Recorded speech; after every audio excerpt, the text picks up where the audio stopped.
morning to everybody. It's a historic day, and I would like to make 3 points. The first one is about defense expenditure. It's a historic moment that we will be ramping up defense expenditure to 5%. I strongly, and Estonia strongly supports it. That means a message from NATO is coming that NATO is much stronger, more lethal. Estonia's defense expenditure next year will be already 5.4% of GDP, so that is also a message to our allies and our friends that NATO is strong and members are strong. Second message is that we need to ramp up our defense capabilities and defense industry, because if you look at the performance, Russia in 3 months is producing the ammunition that NATO members are producing per year. So that means that we need to ramp up our defense expenditure and industry. That means also the boost for economy. And third one is probably with the most importance is that we should be behind Ukraine all the way. Ukraine belongs to NATO, to Europe, that's understandable, and all the guarantees coming from the NATO are probably the best guarantees for Ukraine to have this support and security in the future, and just and lasting peace. So this is a historic day, and thank you. Yeah. Actually, Mr. Zelenski is right, and that there will be an attack on a NATO country within 5 years, and if there is, that actually Estonia, Lithuania and Latvia are the key targets potentially for Putin's aggression. We know our neighbor, to be honest. We know Putin. And until Putin changes his goals, probably Russia is an acute threat to all the NATO countries, all the NATO members, European members, Union members, to be honest. And I would say that we should not be afraid, but we should be prepared. And to be honest, it's our neighbors Finn's motto, but we shall be prepared. And investing in defense probably helps to be prepared, not afraid. So we are assisting Ukraine. With everything we have. Our expenditure to Ukraine is 0.3% of our GDP to Ukraine this year, and if we can do more, we will do more. Thank you. Yeah. So how confident are you that the 5% are actually going to be implemented and not another empty promise, like 2% will work? And are you concerned that there will be more opt-outs like Spain? I'm quite sure that it will be implemented because how the world is today, because Russia has shown what it is. Estonia has known for a long time, Baltics, Nordics have known for a long time what Russia is. And nobody believed, they were thought as a very friendly guys who like to drink tea and love children, but right now they are occupying Ukraine, killing innocent people. So I would say that ramping up defense expenditure is a must if you want to have freedom, and Europe is a free area. NATO countries like also their freedom, so I would say it's a must for everybody. And if you look at the numbers and figures, everybody is investing right now, and our expenditure, as already said, Estonia's expenditure next year will be 5.4% of GDP. So these are not empty words. We are doing what we can, and I hope that this is also example to other countries. Thank you. Yeah. Yeah.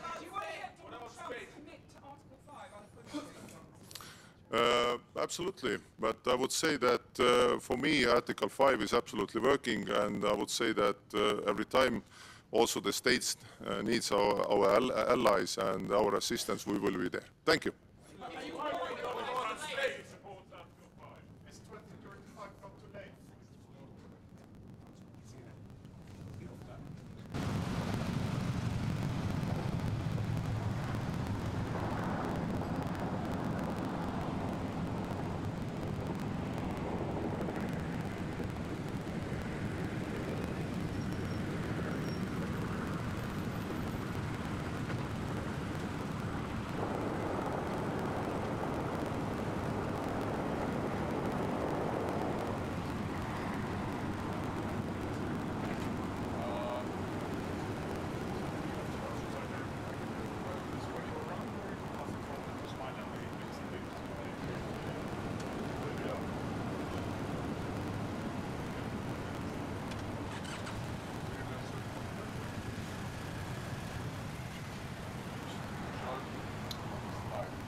Prime Minister.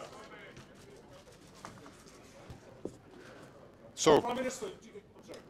this is the length of this meeting is really not indicative of the historic dimension. I think, you know, we are connecting the dots now in NATO by getting the resources necessary to deliver on the capabilities. That's the important part.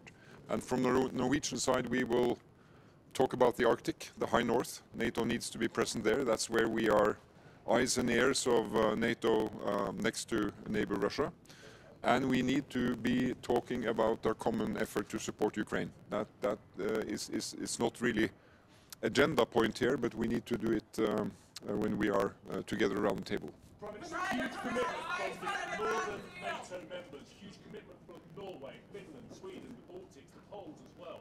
Do you feel as the southern neighbours, and we go further geographically south, that NATO members just don't have the same interest in spending 3.5% and getting to 5%, including infrastructure?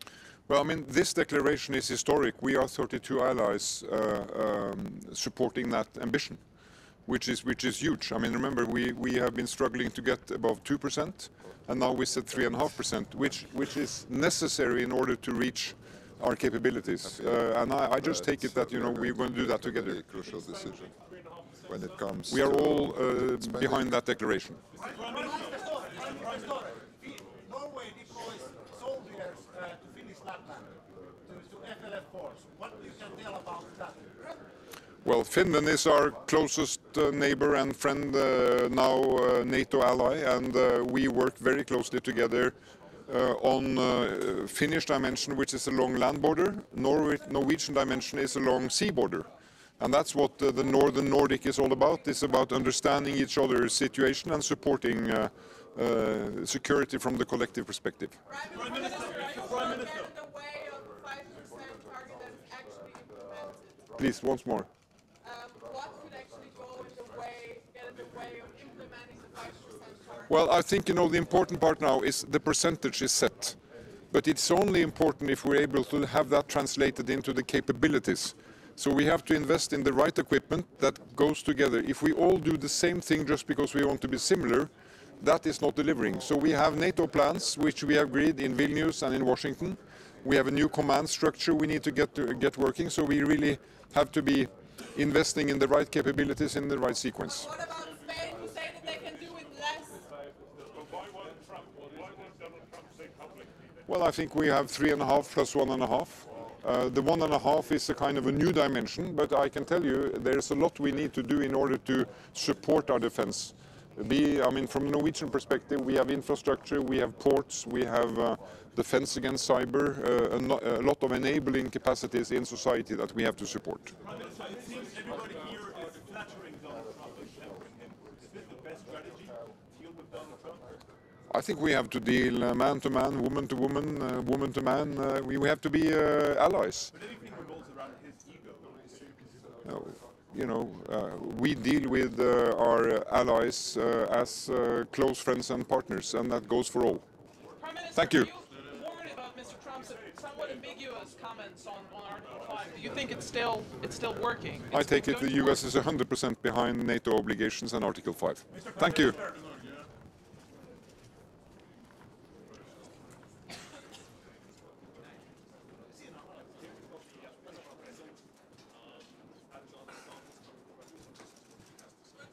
Good morning, everyone. Let me just begin by saying that I'm very happy to be here at my second NATO summit. I feel that Finland's been a NATO member only for a couple of years, but we are quite seasoned. We're a security provider, not a security consumer. I think this summit will be historic for 3 reasons. The first reason is that we go back to the roots of the alliance. In other words, functioning as a collective comprehensive defense system to deter Russia. The second one is that we go back to the defense expenditure levels of the Cold War, 3.5% plus 1.5. And the third reason is that I think we're witnessing the birth of a new NATO, which means a more balanced NATO and a NATO which has more European responsibility. So in that sense, I'm really looking forward to the conversations that we have. Mr. President, you joined NATO after decades, centuries of neutrality in order to face down the Russian threat because you believe there was an Article 5 assurance. Do you have concerns that Article 5 remains the same as when you joined and what you thought it meant? I do not have any concerns about that. And for us, defense is based on two very simple pillars.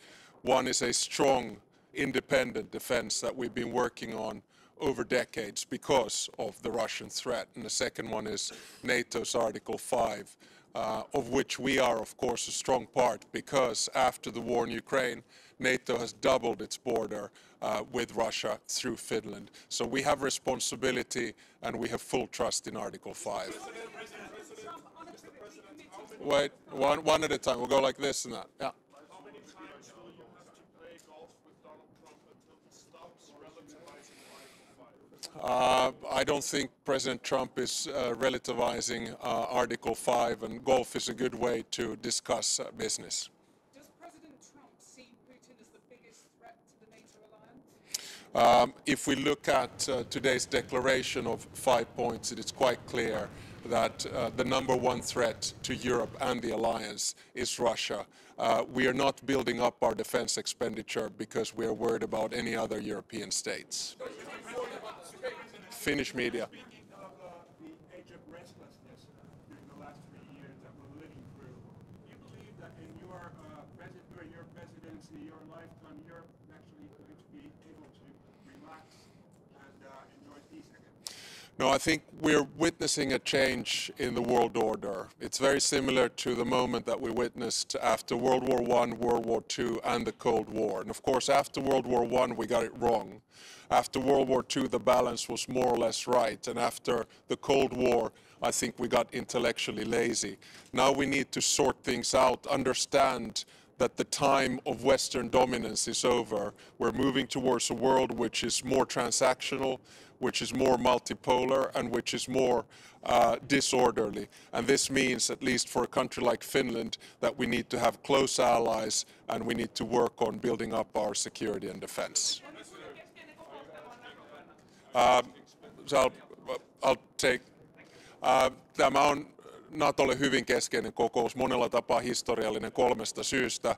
Ensimmäinen syy on se, että NATO palaa juurilleen, eli toimittaa vasteen Venäjälle. Toinen syy on se, että palaamme kylmän sodan aikaisiin puolustusmenoihin. Ja 3. syy on se, että syntyy uusi NATO, joka on eurooppalaisempi ja tasapainoisempi. Do you want me to translate?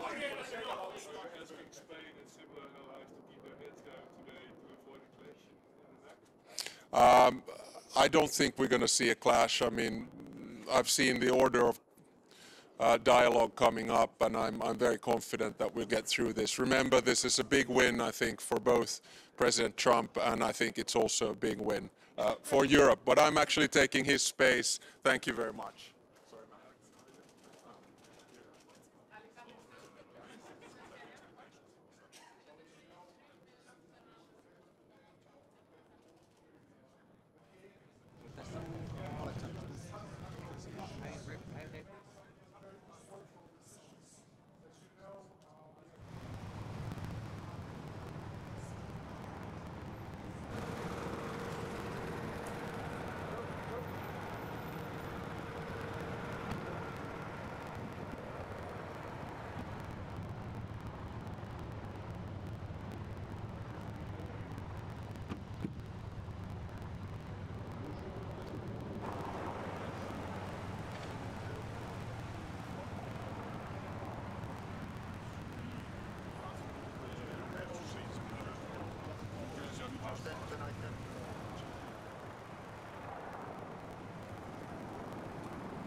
about that. So I have to fully disagree. Yes.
Morgen.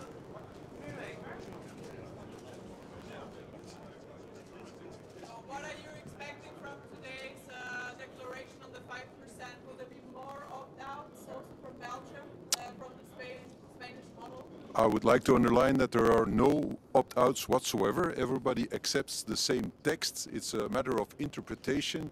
You have to do the 5% and the capabilities, and the interpretation of Spain is that they can realize the capabilities without doing 3.5% of the GDP. Well, this remains to be seen. If this is their interpretation, it is everybody's interpretation. What is Belgium going to do? 5%, what is Belgium going to do to reach their capabilities? Are European leaders fiddling the figures? We're not fiddling the figures. I think 3.5% in 10 years' time is a realistic objective. It won't be easy to get there, but it is what NATO has decided as necessary to be ready for the threat that comes from Russia on one side, and the other side there's also the burden shift, the reality that the United States is focusing on the Indo-Pacific theater, and that we as Europeans should take care of ourselves.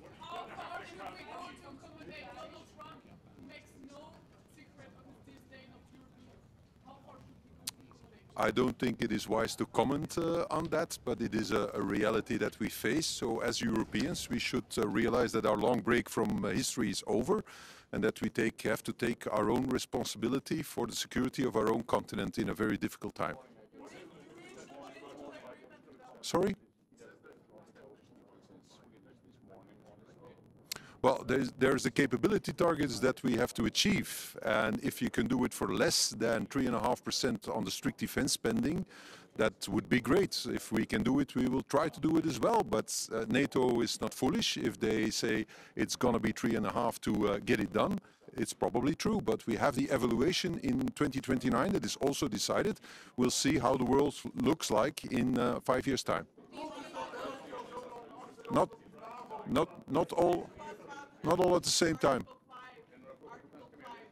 There can be no discussion on Article 5, I believe.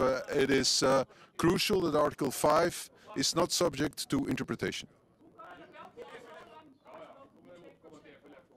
Ja, wij hebben niet gedaan wat we moesten doen. We zijn lang een beetje een freeloader geweest binnen de NAVO. Er zijn nog andere landen die de 2% niet hebben gerealiseerd. Daarom was het voor mij belangrijk naar hier te komen met de 2% gerealiseerd. En ook een strategische visie om dat ook daadwerkelijk vorm te geven. En wij hebben ook al een plan om boven de 2% uit te stijgen in de komende jaren. Wij hebben op dit moment nog geen planning voor de 3,5%, maar we hebben wel afgesproken na deze NAVO-top om daar terug over samen te zitten. We hebben 10 jaar tijd, we hebben een vrij budgetair traject en we hebben uiteraard de mogelijkheid om, als we onze capaciteiten kunnen realiseren voor minder, van het ook voor minder te doen.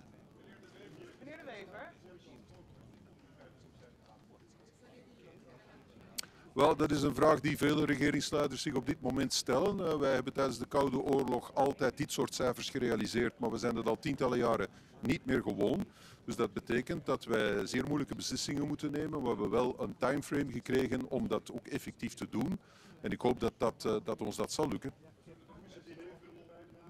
Wel, er is voorzien in die 1,5% dat daar natuurlijk alle mogelijke weerbaarheidsuitgaven ook in rekening kunnen worden genomen, ook voor infrastructuur. Dat is natuurlijk een heel breed palet en ik denk, en het is ook mogelijk dat ook andere entiteiten, niet alleen de lidstaten, maar ook de deelstaten eraan kunnen bijdragen, inderdaad.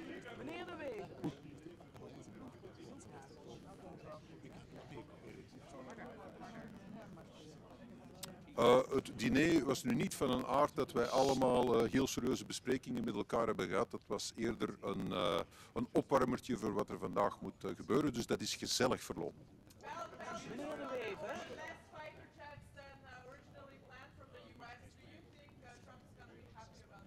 You have a loud voice, which is very handy if you're talking all at the same time.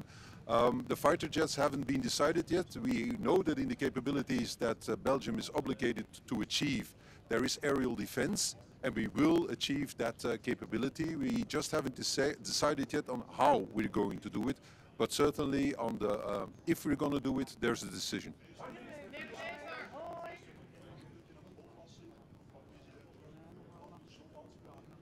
Well, ik zal dat zien, maar ik ben daar eerlijk gezegd niet bang van. En als die er komt, dan zal ik er ook niet van onder de indruk zijn, eerlijk gezegd. Oh, dat zal ik zien, dat hangt er vanaf. Ik weet niet of dat ik die ga krijgen, die bolwassing. We zullen dat wel zien. Maar ik maak me daar helemaal niet zenuwachtig over. Wij zijn een autonoom land en wij zijn geen kolonie van een ander land.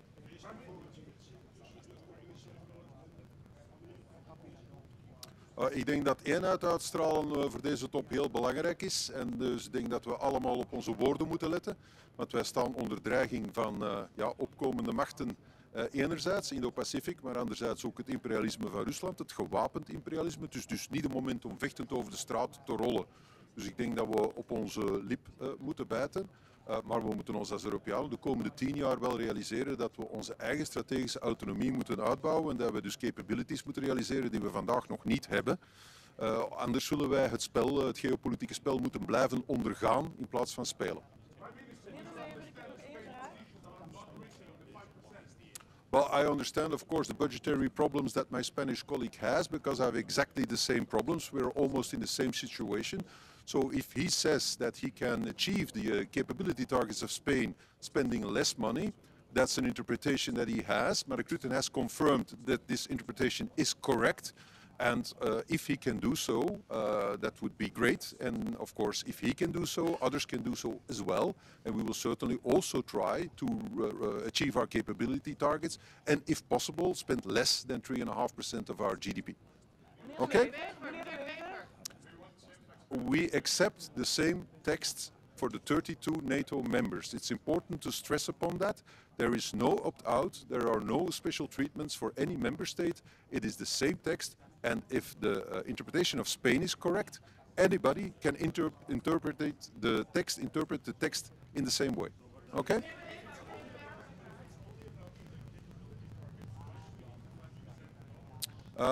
Because of course the strategists of NATO have calculated the amount of money needed with the prices of today to achieve the capability targets, and that should be around 3.5% of GDP of all the NATO member states to actually get it done. And I guess these people are not foolish, they know what they talk about, so probably they're right. It would be great to see that you can do what is calculated to be 3.5 for 2.1. as Pedro Sanchez has said. If he can do so, he's a genius. And of course, geniality inspires people. Okay?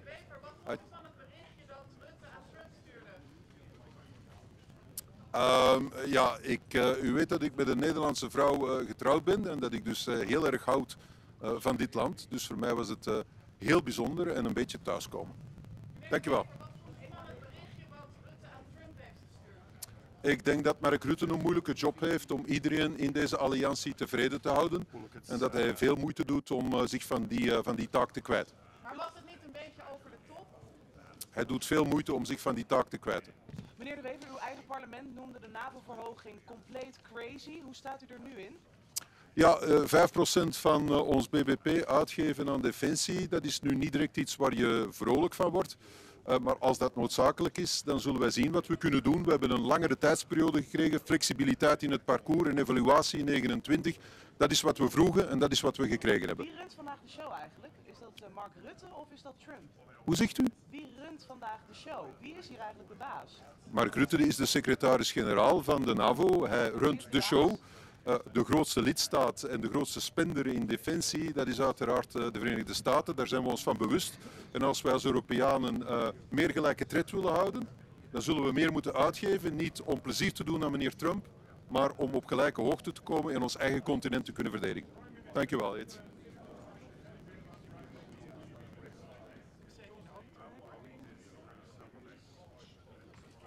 I'm not saying that I'm not going to spend 3.5%. We accept the capability targets. We have already augmented our defense spending. We're planning to do more. We have a period of 10 years and we will see what happens. We have an evaluation in 2029. We will see how the world looks like. But we want to be a NATO member that is loyal to its obligations. I think I already answered that question in Dutch. Okay, so we'll wrap it up.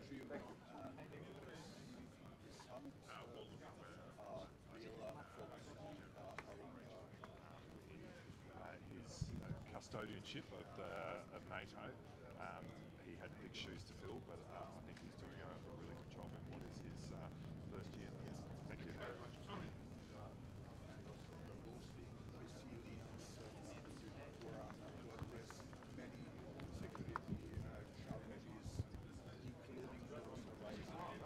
Dzień dobry, witam Państwa bardzo serdecznie.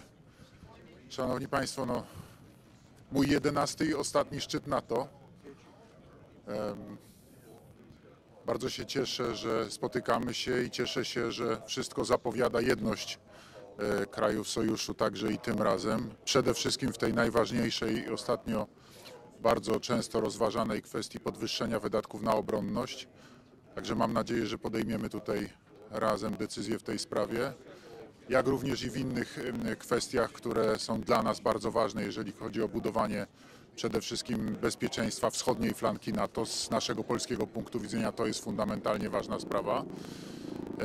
Mówię tutaj o wypełnieniu planów obronnych, którego przyspieszenie jest konieczne. Mówię także o organizacji brygadowych grup bojowych, które także są decyzją jednego ze szczytów NATO, które były wcześniej. Natomiast dzisiaj rzeczywiście najważniejsza jest sprawa wydatków na obronność. To po pierwsze, tak jak mówię, mam nadzieję, że będziemy mieli jedność, wszystko zapowiada, że tak. Natomiast druga kwestia dla nas bardzo ważna w Polsce to przedłużenie rurociągów prowadzących paliwo, strategicznych rurociągów NATO prowadzących paliwo, które dzisiaj kończą się w Europie Zachodniej, przedłużenie ich na wschodnią flankę NATO, bo to jest w tej chwili bardzo istotne do tego, żeby rzeczywiście zapewnić obronę. Oczywiście będziemy dyskutowali też o innych kwestiach, będziemy dyskutowali też o rozwoju przemysłów obronnych, co jak Państwo wiecie doskonale jest w tej chwili niezbędne. To pokazała zresztą też i rosyjska agresja na Ukrainę. skala, w jakiej potrzebne jest uzbrojenie, a przede wszystkim amunicja. Więc to będą te wszystkie tematy, które dzisiaj będziemy omawiali. No oczywiście na pewno będzie poruszona też kwestia dalszej pomocy dla Ukrainy, no i problem konfliktu bliskowschodniego też pewnie będzie poruszany na tym szczycie, chociaż wcześniej, jak wiadomo, nie był przewidywany w harmonogramie prac, no ale to jest sprawa względnie nowa.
Prime Minister.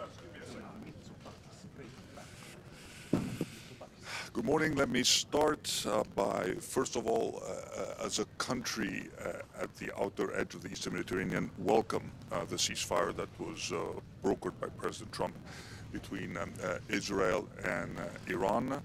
But at the same time, let me express my firm belief that permanent solutions can only be found through active diplomacy.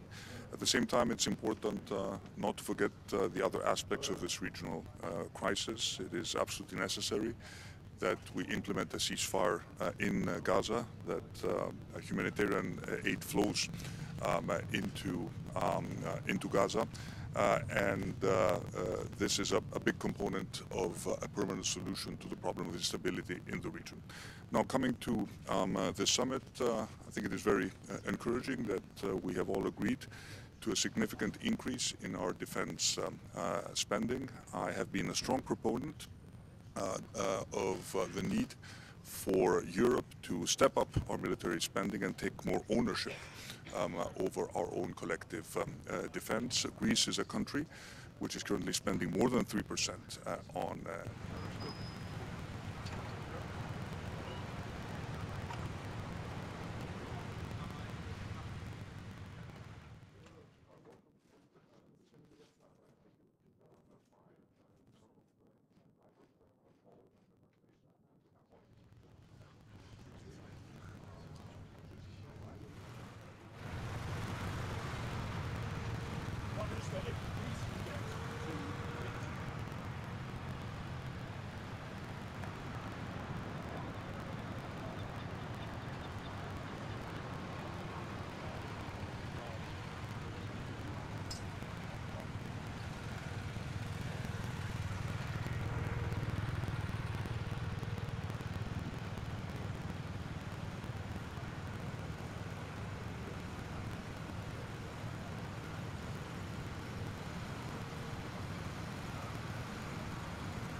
Wir sehen einem historischen NATO-Gipfel entgegen. Ich möchte zunächst einmal dem Generalsekretär Mark Rutte herzlich Dank sagen für die Vorbereitung, die sehr gute Vorbereitung dieses NATO-Gipfels. Wir hatten gestern Abend bereits Gelegenheit, mit den Staats- und Regierungschefs zu einem Abendessen zusammenzukommen und über verschiedene Themen miteinander zu sprechen.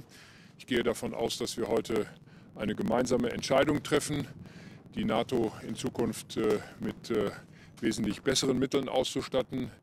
Wir werden einen Beschluss fassen, dass die NATO in Zukunft 3,5% und 1,5% zusätzlich für die Infrastruktur zur Verfügung stellt für unsere Streitkräfte. Dies alles wird in großer Übereinstimmung stattfinden, weil wir übereinstimmend feststellen, dass sich die Bedrohungslage geändert hat. Und die Bedrohung heißt insbesondere Russland. Russland bedroht nicht nur die Ukraine, Russland bedroht den gesamten Frieden, die gesamte politische Ordnung unseres Kontinents. Und deswegen will ich herzlich Dank sagen, dass wir in dieser großen Solidarität in der NATO heute zusammenkommen. Ich will ausdrücklich sagen, die Entscheidungen, die wir treffen, treffen wir nicht, um irgendjemandem einen Gefallen zu tun, sondern wir treffen diese Entscheidungen aus eigener Erkenntnis, aus eigener Überzeugung, dass die NATO insgesamt, und dies betrifft vor allem den europäischen Teil der NATO, in den nächsten Jahren mehr tun muss, um die eigene Verteidigungsfähigkeit zu sichern. Und deswegen gehe ich mit großer Zuversicht heute in diese Beratungen und freue mich darauf, die Kolleginnen und Kollegen in der NATO zu treffen. Herzlichen Dank.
Good morning everybody.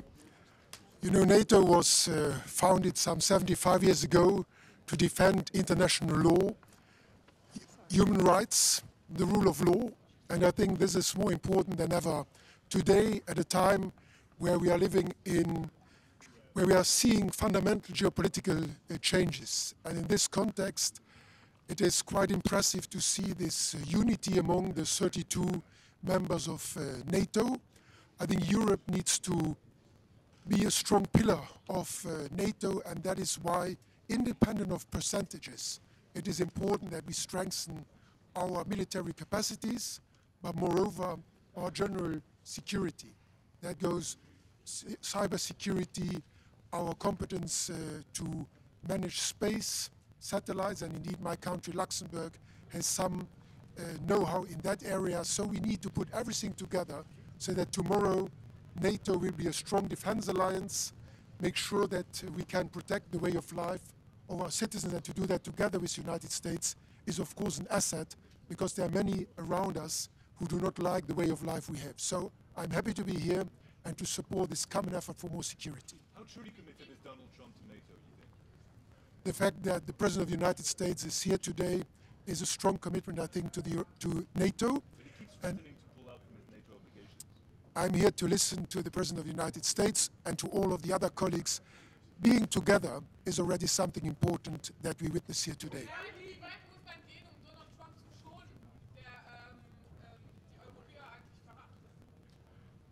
Wir sollten nicht nur nach Amerika schauen, wenn wir über unsere eigene Sicherheit nachdenken. Rund um Europa gibt es vieles, was nicht in Ordnung ist zurzeit.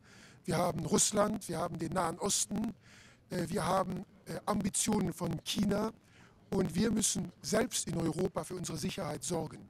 Natürlich ist, was in Amerika geschieht, wichtig für die Allianz, aber selbst ohne diese unterschiedlichen Positionen haben wir die Sorge, dass wir die Lebensweise, die Lebensart der Europäer, Rechtsstaat, Freiheit, Frieden, die müssen wir absichern, und darum geht es bei diesem NATO-Gipfel. Belgien und Spanien scheinen eine eigene Auslegung vom 5%-Ziel zu haben. Wie viel Flexibilität braucht man?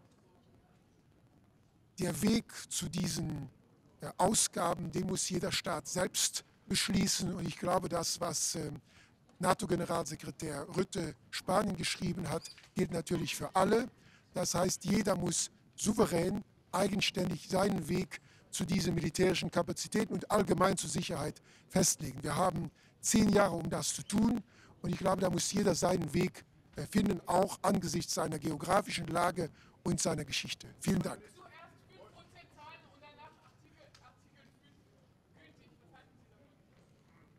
Artikel 5 ist ein Grundelement der NATO-Charta seit 1949. Das ist die Ursache, weshalb, glaube ich, viele von uns in NATO-Mitglied sind. Auch mein Land als Gründungsmitglied der NATO. Wir werden geschützt auch von den anderen. Und deshalb ist jeder, der hier etwas dazu beiträgt, ist auch ein Garant für die Freiheit und den Frieden anderer Staaten. Und deshalb gilt Artikel 5, auch Artikel 3. Wir müssen alle etwas dazu beitragen, um Sicherheit, Frieden und Freiheit zu garantieren. Vielen Dank. Prime Minister, Luxembourg's been getting a free pass as well, hasn't it? It hasn't even got to 2% of spending yet, like the Spanish as well. Why hasn't Luxembourg got to 2% spending? And what are the hopes to get to 3.5%, sir? My government has decided to, like some others, to spend 2% by the end of this year. So we are in line with many others, and our goal is to continue to increase our collective effort in the years to come. Thank you. Are you worried about Donald Trump's kind of predictable interpretation of Article 5? Valid for the USA? So, I would like to say that after the yesterday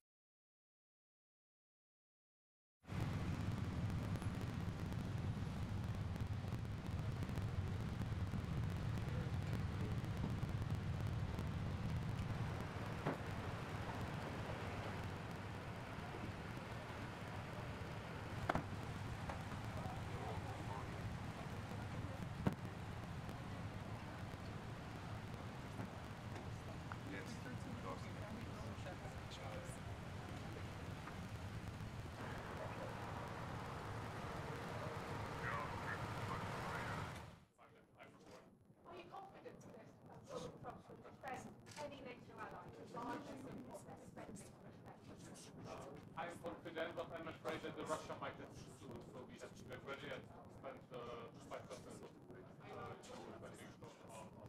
so, thank you very much. Goodbye. Bye. Have a nice day.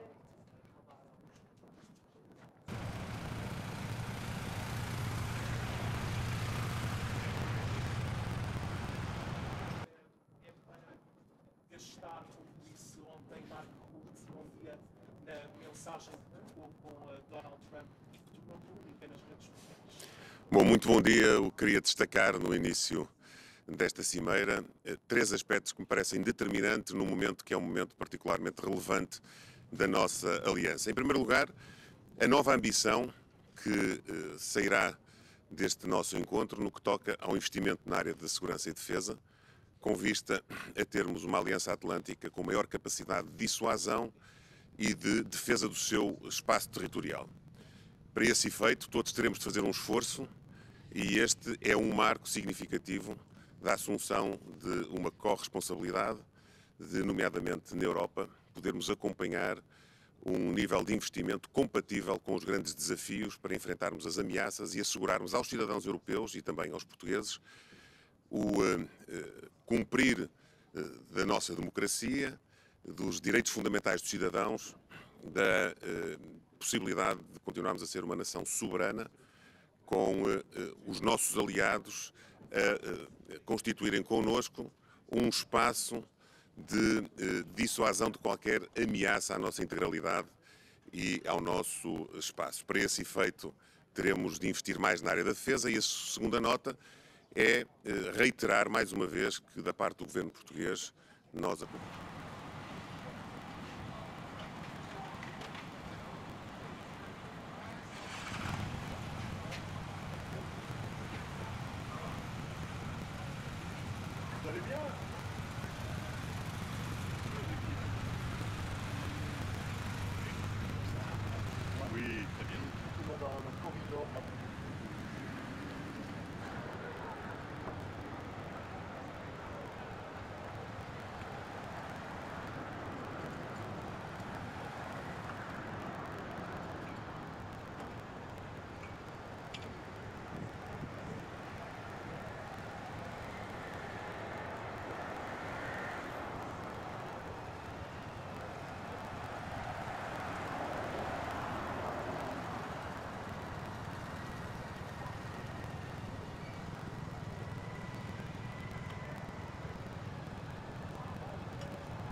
You are the Hungarians over there, okay.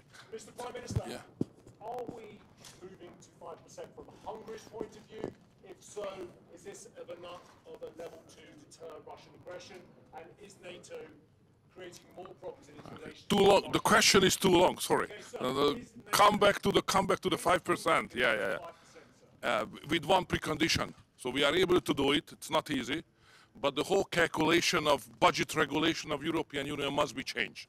So if we keep the regulation as it is, nobody in the European Union is able to fulfill 5%, whatever they say. So we have to recalculate everything in a different method. In that case, we can do. Aren't you fiddling the figures? Sorry? Aren't you fiddling the figures? Creative accounting. You like it? Mr. Orbán, isn't it concerning that our global security depends on one man's ego, Donald Trump's? I don't think so. The international order is more based on common sense. And the President of the United States is a man of the common sense. As you have seen just recently, to manage the conflict between Iran and Israel. So he's the man of common sense. Which means that the new wars getting shorter and the old wars are running out of the fuel, which is the consequence of his activity. Sorry. Is Putin the biggest threat to Europe? Biggest threat to Europe? Losing the competitiveness. That's the real threat, not the real threat is not security-wise, it's economic and losing our competitiveness on the global trade. That's our problem. Do you think that Russia will be mentioned? Donald Trump's leadership towards NATO. Sorry? What do you think of Donald Trump's leadership? Welcome back. Do you think he deserves as much credit as Putin gave him in his private text messages yesterday? Styles are different in many countries. Prime Minister, do you expect Russia to be mentioned? Sorry. Do you expect that Russia will be mentioned as a threat or an adversary in a final statement after this summit? It's always mentioned like that. Do you support it? You know, I think Russia is not strong enough to represent a real threat to us. We are far stronger.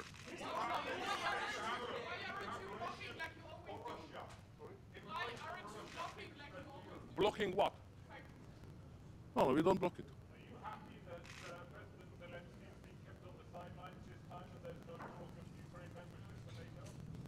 You know,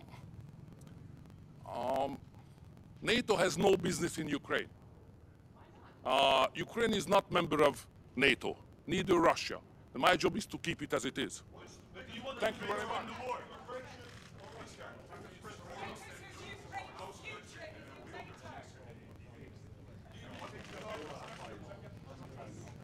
Good morning. It's always good to talk after Victor. You know, first of all, I would like to say that this is a very important meeting, and this is not about the technical details or about the decisions of secondary importance. I think we should choose the motto, make NATO great again. And in the center of this ambition is 5% level of spending. 5% do not deter. The percentages do not fight on the battlefield, but they must be translated into the cash, and the cash should be translated into real capabilities. We have to admit we are lagging behind of Russia. And Russia is producing much more equipment and ammunition as we taken together.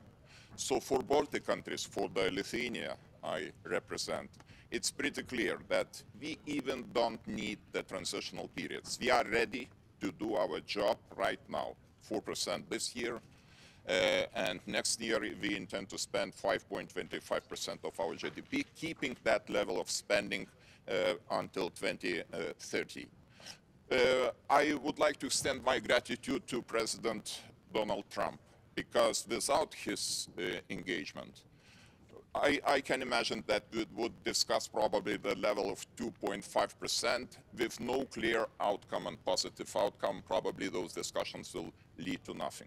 So sometimes the external pressure of our biggest ally is very useful in order to get the point, to understand the, heat of the moment and to do our job. Why we need 5% in my country? We need in order to modernize our army, to create the national division, and to be ready to grant the best conditions for our allies, for our best friends and allies, Germany, United States. The 1,000 soldiers are stationed in Lithuania, United States soldiers. We have very ambitious plan to have full-scale German brigade until 2027. So for that, we need financial resources, and we are ready to do that. Sorry, it's not. Mr. Orban just said that actually the biggest threat to Europe is lack of competition, lack of competitiveness. When he was asked if Mr. Putin is the biggest threat, I presume you believe Mr. Putin. I could agree with Victor in this regard, that competition is important. But you know, we should understand very well, without the security, without our readiness to defend every inch of allied territories, all other remaining issues are just not relevant. Because if we lose our territorial integrity and independence, why we need this competitiveness? For what? Do you believe Donald Trump would come to your aid if you were attacked? Do you believe Donald Trump would come to your aid if you were attacked? I believe here in Article 5, and I think that Article 5 is very simple. One for all for one. And I am looking forward to hear and to listen what will be the description of Article 5. But in my understanding, Article 5 is pretty clear. Mr. Trump keeps changing his mind. I don't think so, and I really appreciate the President Trump. If he would not interested in the future of the NATO, why he would push these 5% on the table?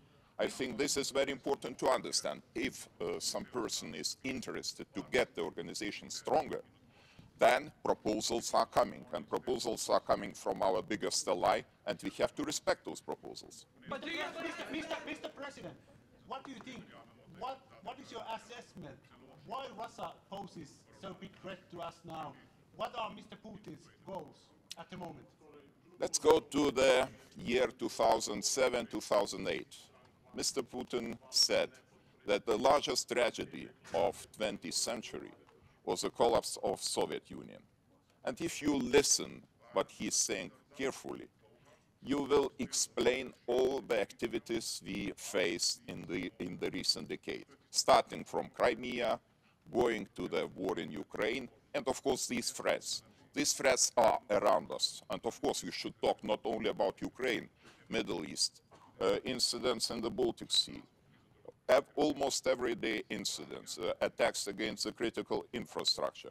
This is our reality. This is our business as usual. And this is because of Russian activities. And of course, close ally Belarus. Because Belarus is another issue, and we have very long border with Belarus. And we face another kind of hybrid activities, for example, in the form of illegal and instrumentalized migration. Mr. President.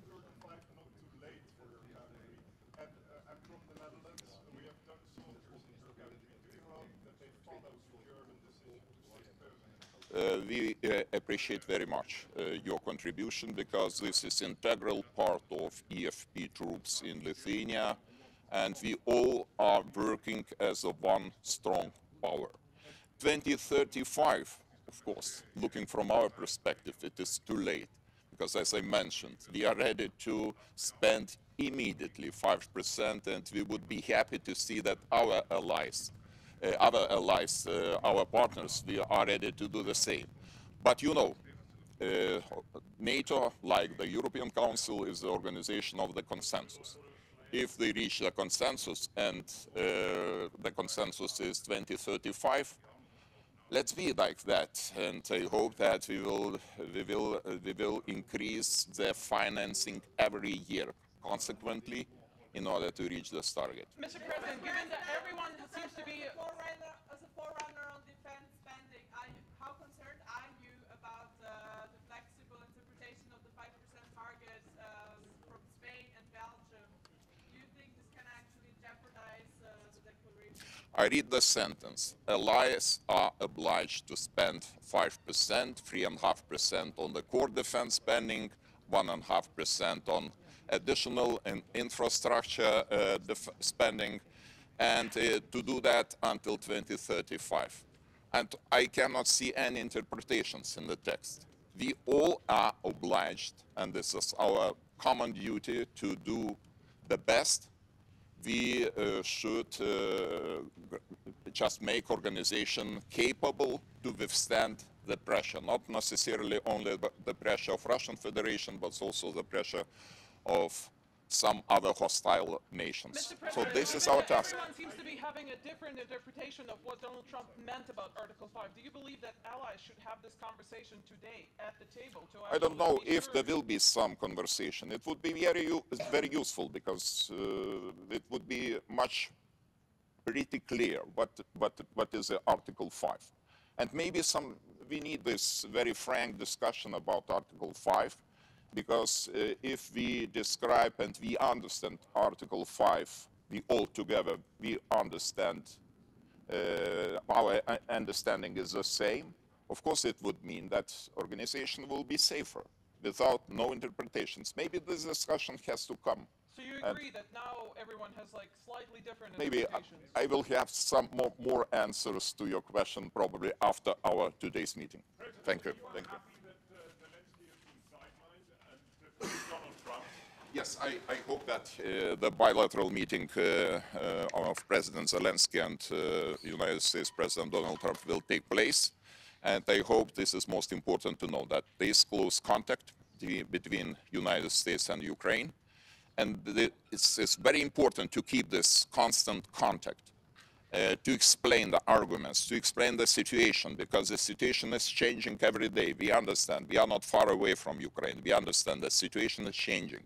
Not necessarily to the positive side, because Russia is trying to do to push the territories to go deeper into the territory of Ukraine, and probably this is a calculation of Vladimir Putin, just to imitate the negotiations, and meanwhile to attack, to occupy even larger territories of Ukraine, and maybe then sit at the table and to start peace negotiations. But I think this is not a very fair approach, and we have to resist it. Thank you.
Good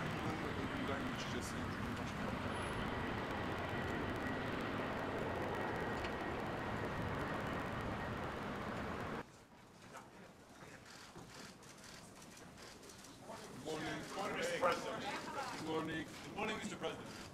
Where are you going to hold the summit next year? Good morning. Good morning. The President's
And then they go out and characterize it the way they want it characterized, and they're leakers. This is the game they play.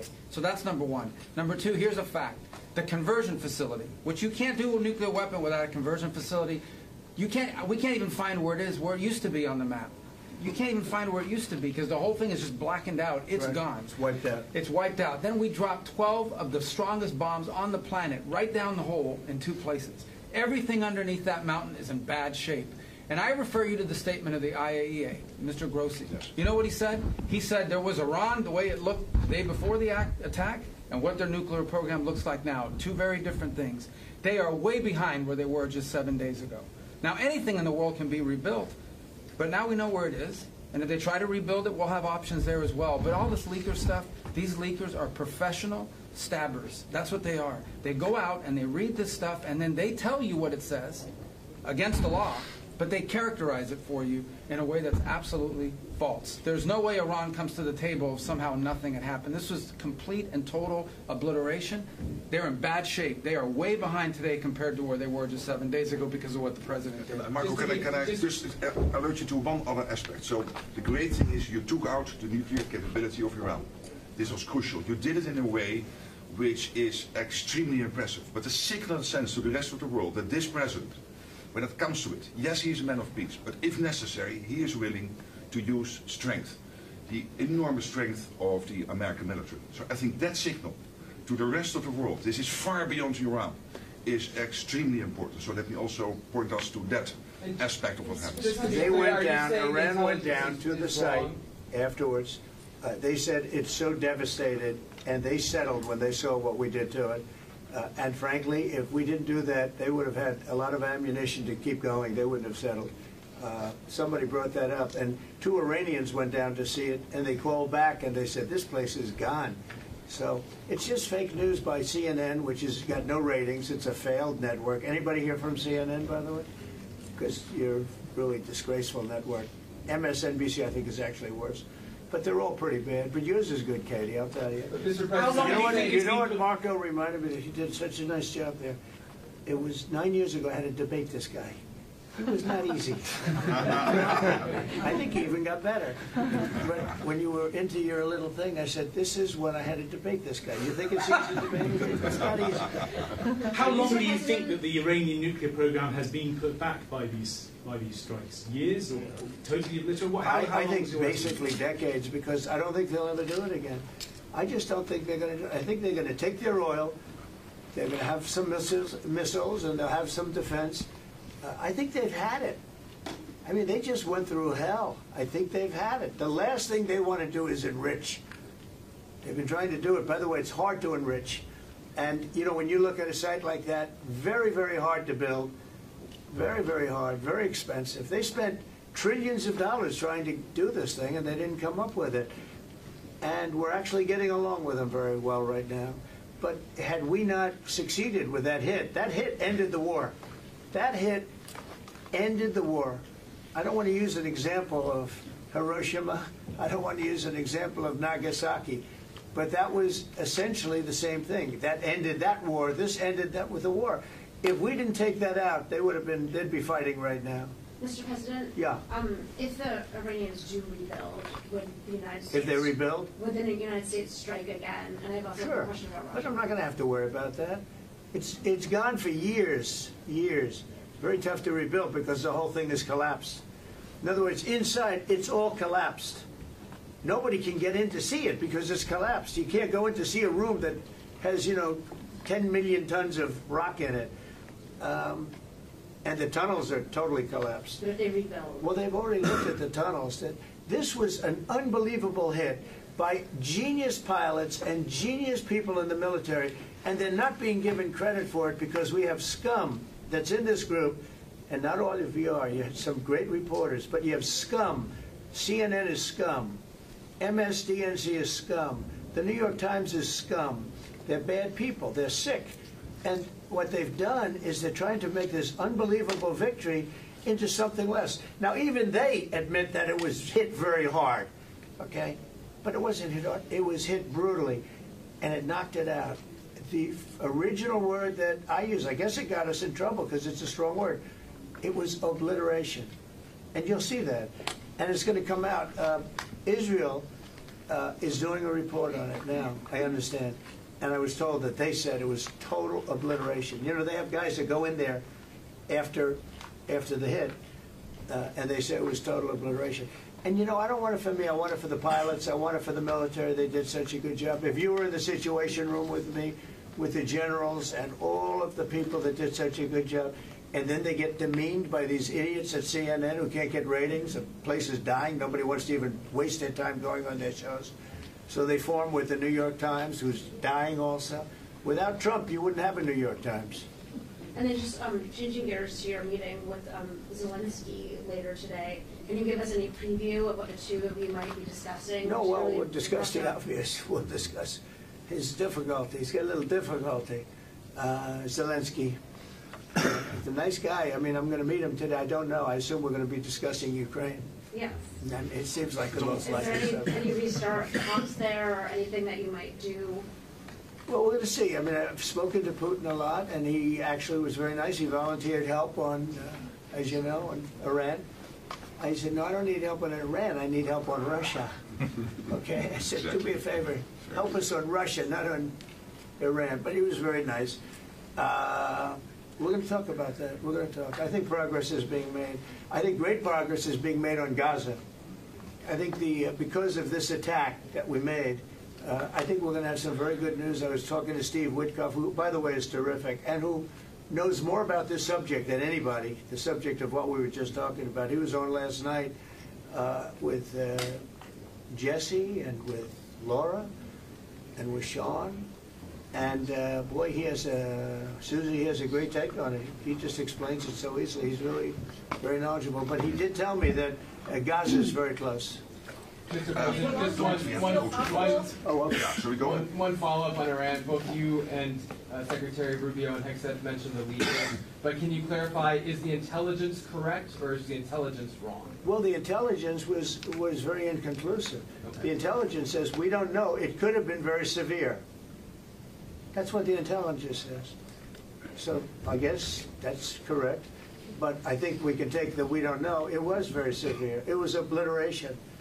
And you'd think that a media outlet would say, isn't that a great thing? I mean, more importantly for the pilots, for the military, you take their guts out. You take their absolute guts out. They had a tremendous attack. It was a complete obliteration. The other team, the other group, Iran, said, let's stop this. And you know what? Israel said it too. Very smart. They fought like hell, and then they said, let's stop. And they're going to build themselves. And I really see it as sticking. I mean, we may do papers on it, Marco. Maybe we're going to do papers. I don't even know if you need them. They're not going to be fighting each other. They've had it. They've had a big fight, like two kids in a schoolyard. You know, they fight like hell. You can't stop them. Let them fight for about 2-3 minutes. Then it's easy to stop them. And then Daddy has to sometimes use strong language to You have to use strong language. Every once in a while you have to use a certain word. I think we have to join the others. Yes, we're going to join some other group. Yes, thank you. Katie, one last question. Do you believe she's so good at Thank you, Mr. President. She used to be very difficult, but now she's... Go ahead. Do you believe that this strike on the Iranian nuclear program will lead to the release of the hostages in Gaza? I think that it helped a little bit. It showed a lot of power. Yeah, I think it helped. But we're going to get separately, even before this, we were very close to making a deal on Gaza. I think this helped, yes. Okay? Thank you, Kate. Thank you, Thank you, everybody. Thank you, Press. Thank you. Thank you, Press.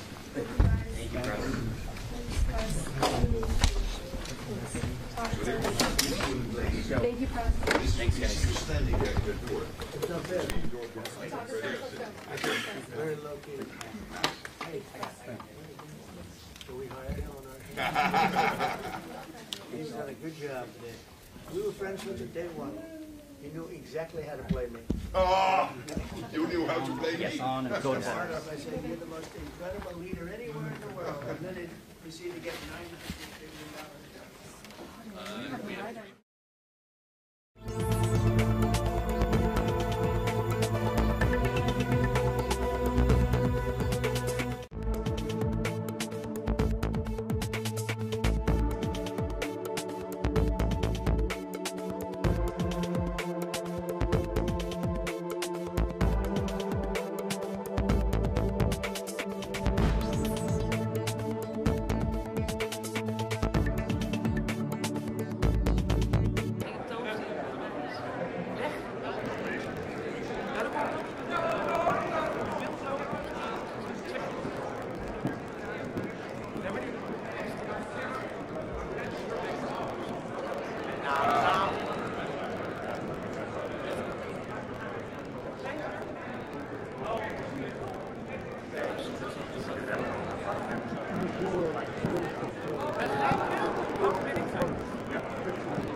His Excellency, Mr. Bart de Wever, Prime Minister of the Kingdom of Belgium.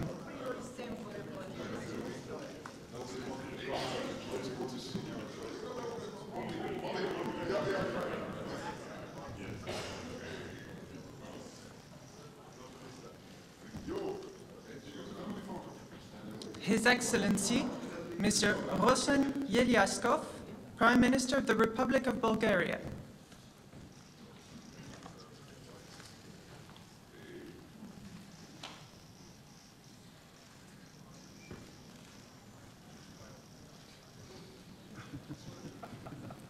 Her Excellency, Ms. Gordana Silyanovska-Dovkova, President of the Republic of North Macedonia.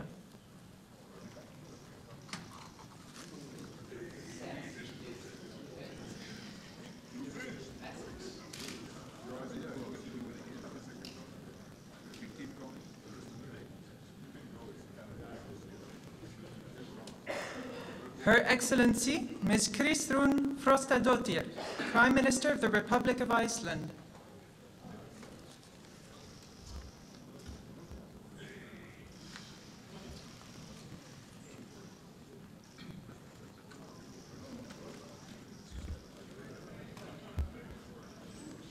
The Right Honourable Mark Carney, Prime Minister of Canada.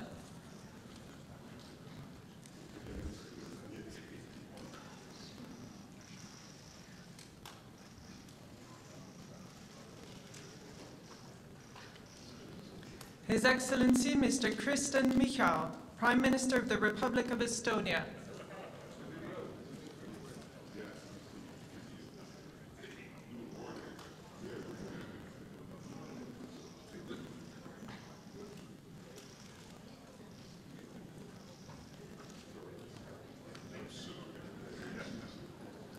His Excellency Mr. Peter Pellegrini, President of the Slovak Republic.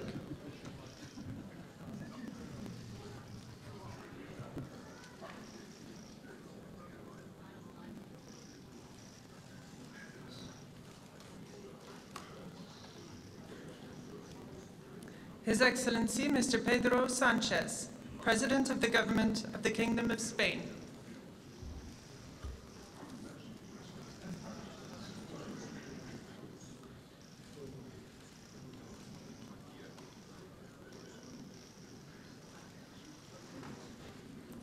His Excellency Dr. Robert Golob, Prime Minister of the Republic of Slovenia.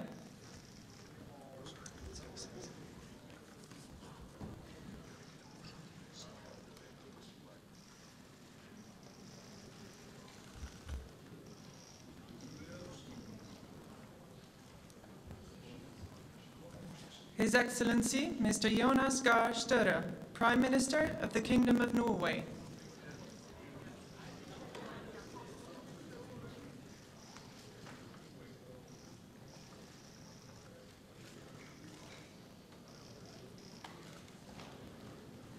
His Excellency Mr. Edi Rama, Prime Minister of the Republic of Albania.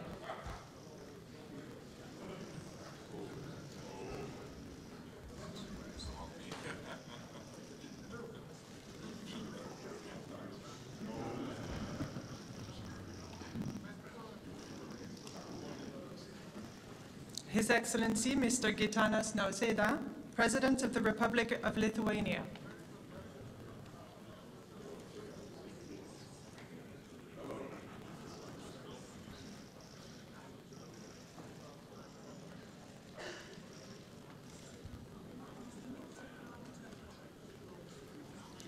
His Excellency Mr. Andrzej Duda, President of the Republic of Poland.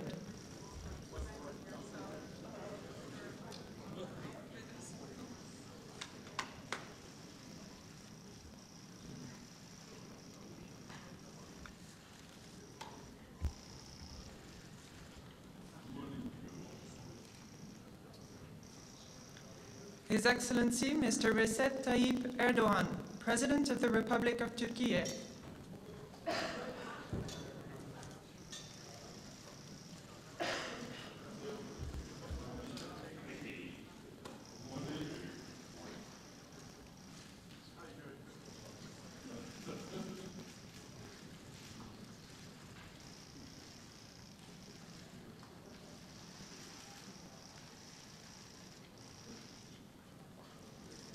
His Excellency Mr. Edgars Rinkēvičs, President of the Republic of Latvia.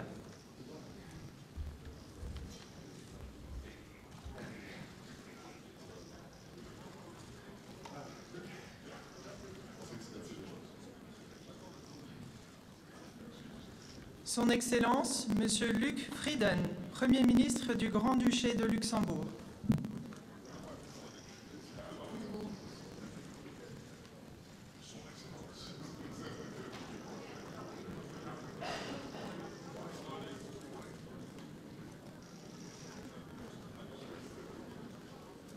His Excellency Mr. Luis Montenegro, Prime Minister of the Portuguese Republic.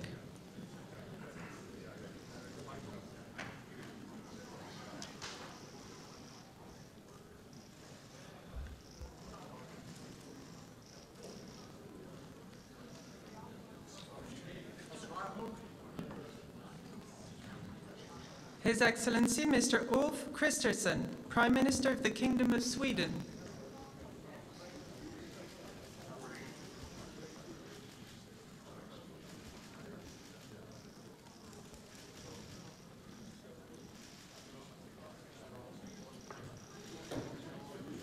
His Excellency Mr. Jakub Milatovic, President of Montenegro.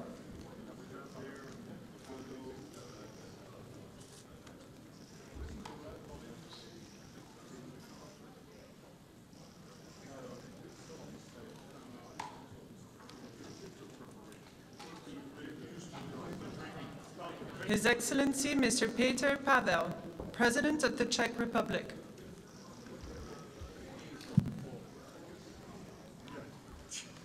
Thank you for that advice.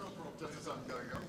We'll trip you through this and whatever, so that makes things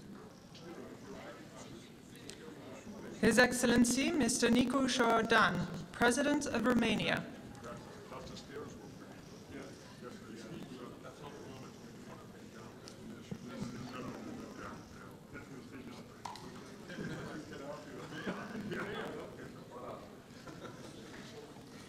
The Right Honourable Keir Starmer, Prime Minister of the United Kingdom of Great Britain and Northern Ireland.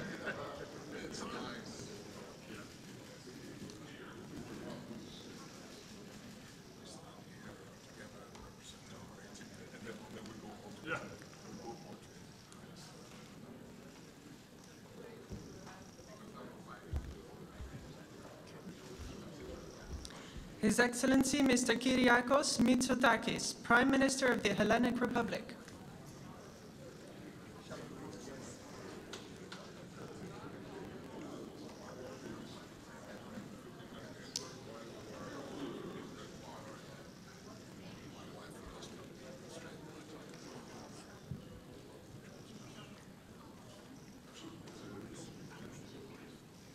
His Excellency Mr. Alexander Stubb, President of the Republic of Finland.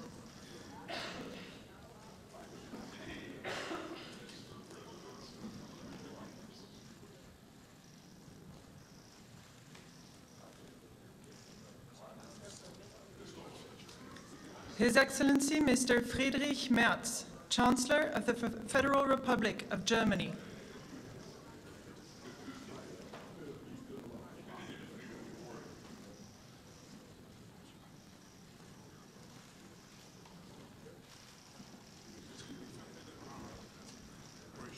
Her Excellency, Ms. Mette Frederiksen, Prime Minister of the Kingdom of Denmark.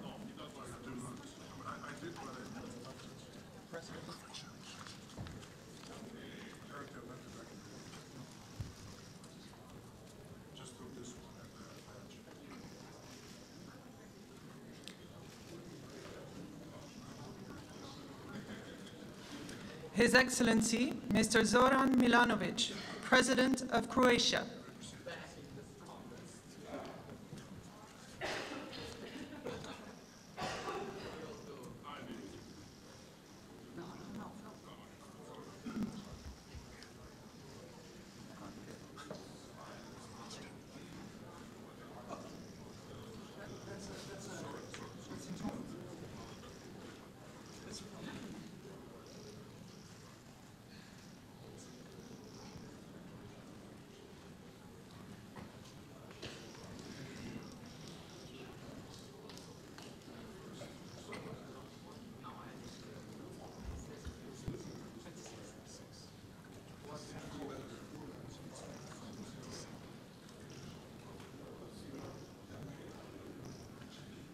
His Excellency Mr. Viktor Orbán, Prime Minister of Hungary.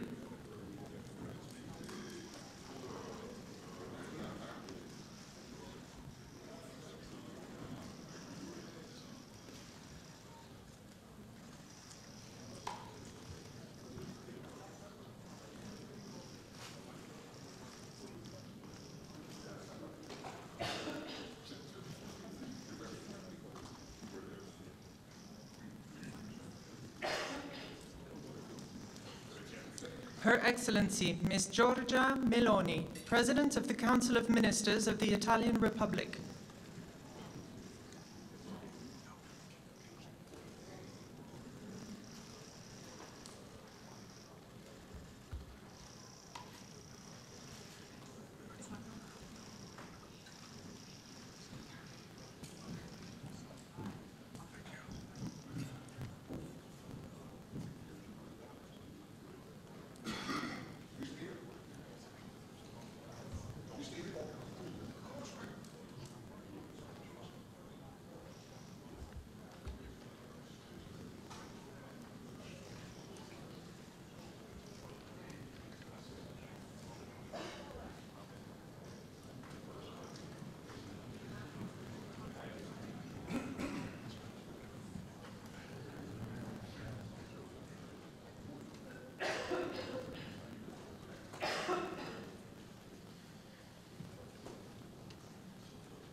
Son Excellence, Monsieur Emmanuel Macron, Président de la République française.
Mevrouw, sorry, even een badge.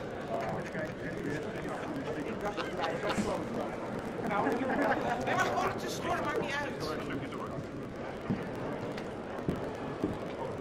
Ik kan niet heel lang.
Netherlands, a small country shaped by water and by the people who refuse to give in to it. For centuries, the Dutch have battled water. As generations stood, united against this force, because safety isn't a given, it's something you build. Together, in 1949, we stood at the cradle of NATO, bound by the belief that peace is protected through unity and strength. Since then, NATO has shielded us, sparing 3 Dutch generations the horrors of war. As the Dutch unite against the sea, NATO allies unite to share the burden of defense and security. With the horrors of war. As the Dutch unite against the sea, NATO allies unite to share the burden of defense and security. With deeper commitments and collaboration, we stand even stronger. Backed by partners around the world, 32 nations stand as one. We stand firm against our foes, on land, at sea, in the skies, in space, and cyberspace. Peace is our purpose, deterrence our shield, readiness our promise. NATO is not just about nations, it's about people, leaders, soldiers, citizens, each playing their part to protect the life we built for ourselves and...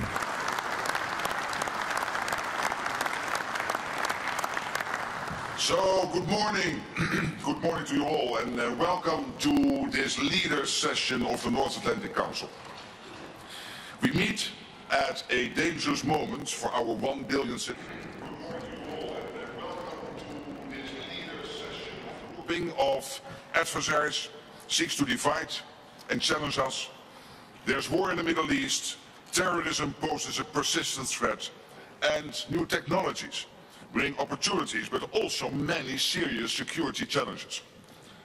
In the face of this, we stand together, united in NATO, the most powerful defensive alliance in world history. History has shown that North America and Europe working together is a winning combination. Our adversaries know this. Our enduring commitment to Article 5, that an attack on one is an attack on all, sends a powerful message. In this meeting, we will take historic, transformational decisions to make our people safer through a stronger, fairer, and more lethal NATO. To make NATO stronger, we have a concrete plan for all allies to spend 5% of GDP on defense. It will go towards core defense as well as defense and security-related investments. This decision is deeply rooted in our core mission and is required to resource our plans and readiness. This will also make NATO fairer, to ensure anyone and everyone contributes their fair share for our security. For too long, one ally, the United States, carried too much of the burden of that commitment, and that changes today. President Trump, dear Donald, you made this change possible. Your leadership on this has already produced $1 trillion in extra spending from European allies since 2016. And the decisions today will produce trillions more for our common defense to make us stronger and fairer by equalizing spending between America and America's allies. Allies will also agree to further increase defense production so that our armed forces have everything they need. That means a huge expansion of our defense industrial base on both sides of the Atlantic. That's good for our security, it's good for our economies and good for our jobs. Our decisions include continuing our support to Ukraine, while also pushing for a just and lasting peace. We all want the bloodshed to stop. We call on Russia to end its aggression against Ukraine. Let me now turn to Prime Minister of the Netherlands, Dick Schoof, whose government and people are graciously hosting us here. Thank you to the media for joining us. We will continue our discussions in just a moment, but first, and with the media here, please, Dick Schoof, your introductory remarks. Thank you, Mark. Colleagues, friends, allies, on behalf of the Dutch government, welcome to The Hague. This is the NATO summit, the first NATO summit ever to be held in the Netherlands. And we are honored to have you here in the city that has been speaking in the language of peace and justice ever since the first Hague Peace Conference was held in 1899. I'm convinced that after today, The Hague will also be known as a city of collective purpose, unity and resolve. After all, we're about to write history. We're about to make decisions leading to an unprecedented increase in our collective defense spending and a new financial balance in our alliance. Both are urgent, both are necessary, and both will help make our transatlantic bond even stronger, so we can do justice to our founding principles of democracy, liberty and the rule of law, as laid down in the Washington Treaty.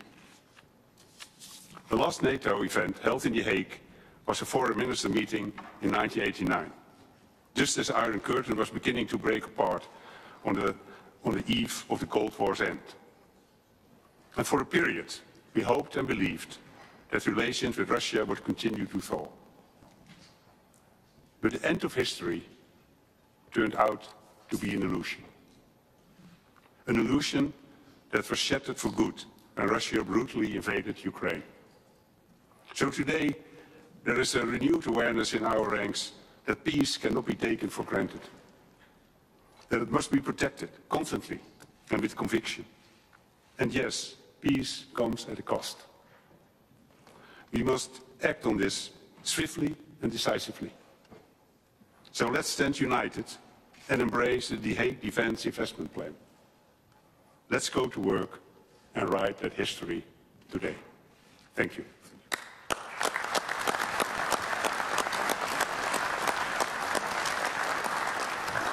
So thank you for the media for joining us, but in the spirit of democracy, I have to ask you to leave the room now. Thank you.